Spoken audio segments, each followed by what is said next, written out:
Tragically, in the United States of America, we are spending $80 billion a year in federal, state, and local taxpayer money to lock people up. My name is Weldon Angelos. I'm from Salt Lake City, Utah. I'm currently incarcerated at the United States Penitentiary at Lompoc, California, as a first-time offender serving a 55-year sentence. I'd say around 2002, I was working on a career in the music industry. I was working with people like Snoop Dogg and Tupac Shakur's recording group.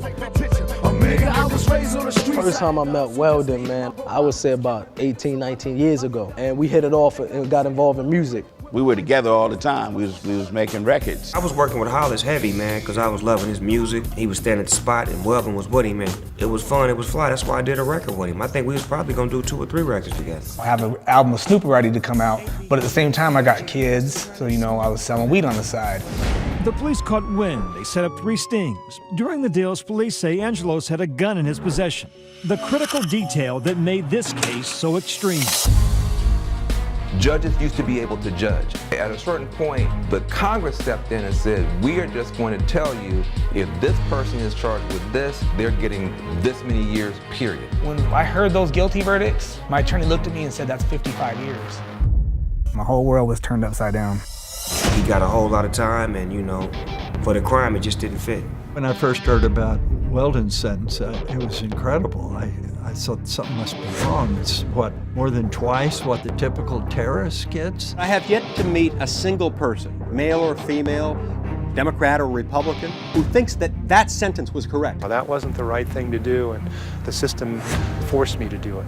It was heartbreaking to see that, to see his young boys, to see his sister Lisa. Like the minimum should have been like 5 years maybe. 55 years is way too much. We now have 2.2 million people in jail. That is more people incarcerated than any other country on earth. What Weldon does so powerfully is he draws attention to all the things that are broken about this system. So much of it he represents in his one story about how the system has become a perversion of justice. Only Congress can fix this problem. I'm gonna be sitting in prison until I'm 80 years old.